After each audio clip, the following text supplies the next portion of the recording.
Le forçage du débat démocratique par le président aime prendre le masque de la technicité du droit. Oui, peut-être. Résumé. Le 8 juin, l'Assemblée nationale examinera la proposition de loi du groupe Lyotte visant à abroger la réforme des retraites. Le gouvernement voudrait en faire l'épilogue de la séquence des retraites, alors il cherche par tous les moyens à ce qu'elle ne soit ni votée, ni même débattue. Cette semaine, on a compris ce qui allait se passer. Cette histoire est une succession de coups de force juridiques et de libertés prises avec les habitudes du Parlement.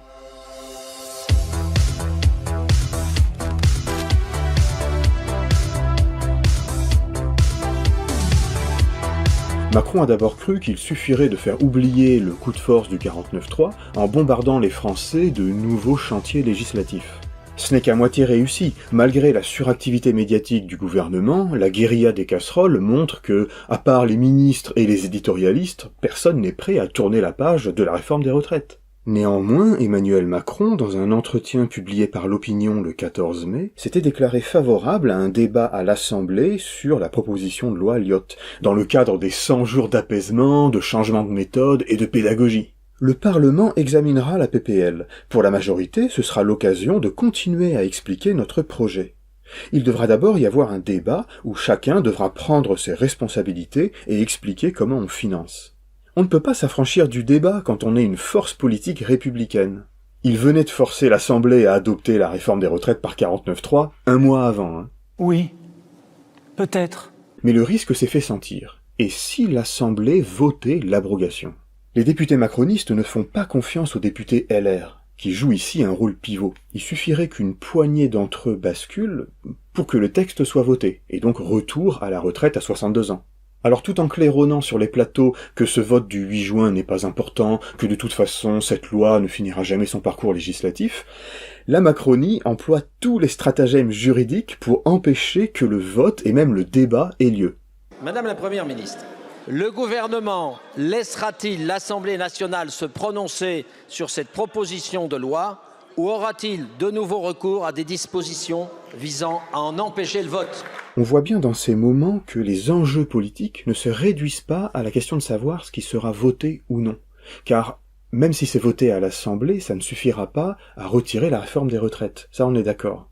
Mais plus l'opposition et le mouvement social multiplient les coups montrant à quel point le président piétine la démocratie, plus il y aura de gens qui le penseront également.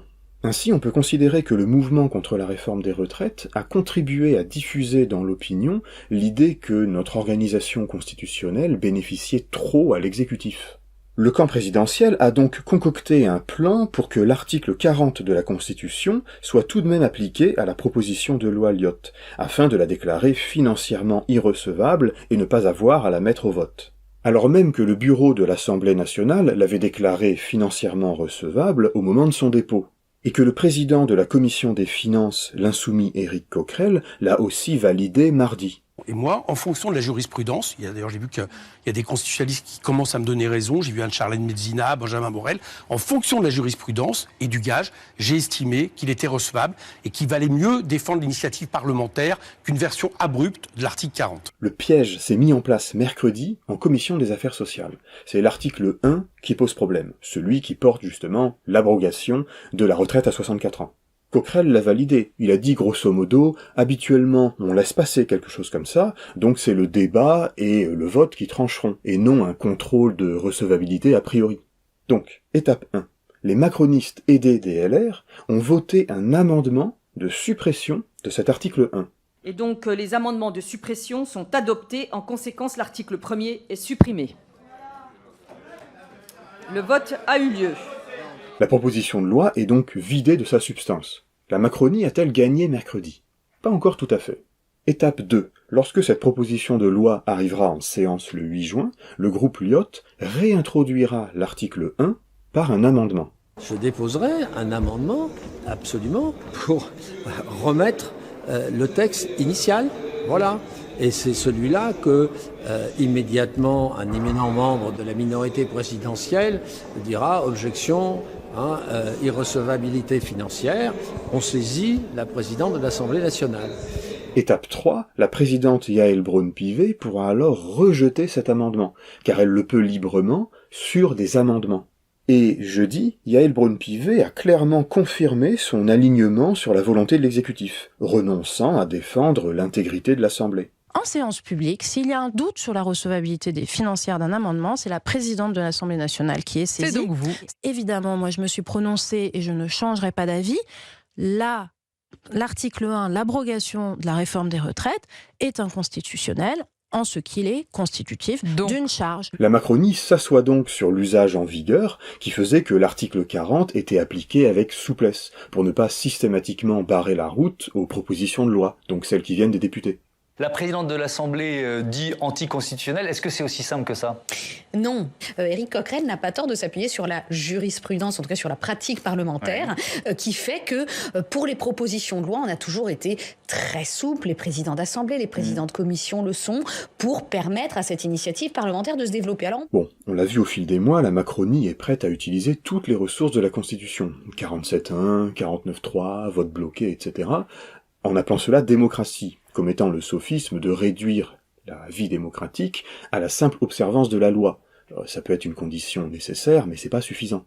Mais ce que cette semaine a montré, c'est qu'ils sont aussi prêts à renverser les usages, la jurisprudence. Et ils sont prêts à aller plus loin, comme l'expliquait Paul, lorsque la présidente Renaissance de la Commission des Affaires sociales s'est permise d'écarter tous les sous-amendements de l'opposition. Pour la première fois, vous avez franchi la ligne rouge de ce qui n'est pas autorisé par le règlement de l'Assemblée nationale.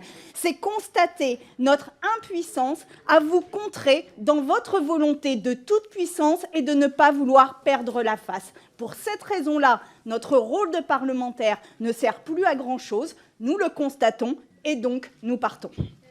Enfin, une bonne partie de nos intuitions semble confirmée par le fait que le président du Conseil constitutionnel lui-même, Laurent Fabius, voulait censurer la réforme des retraites, selon une information du Point de vendredi. Mais il était seul à défendre cet avis au moment des délibérations du Conseil. Bon, en somme, le dilemme pour le gouvernement se résumait à un choix du moins pire. Quelle est l'option qui l'affaiblira le moins politiquement ? Aller au vote et risquer de perdre ? Mais dans ce cas-là, le coup, c'est que l'Assemblée aura voté contre la réforme des retraites, ou bien saper juridiquement cette proposition de loi, mais dans ce cas-là, le coup, c'est le spectacle désolant de cette mesquinerie procédurière. Eh bien, il a opté pour cette dernière. Et il n'est pas sûr que la qualité de la vie démocratique en sorte gagnante. Les règles, vous savez, c'est ma boussole. Mais c'est le prix que la Macronie est prête à payer pour masquer sa faiblesse politique et sociale dans le pays, faiblesse que reflète sa majorité seulement relative au Parlement. Il faut donc compenser par un forçage permanent, et ici en multipliant les entourloupes juridiques pour contourner l'opposition. Et on aura peut-être encore des surprises le 8 juin. À la semaine prochaine.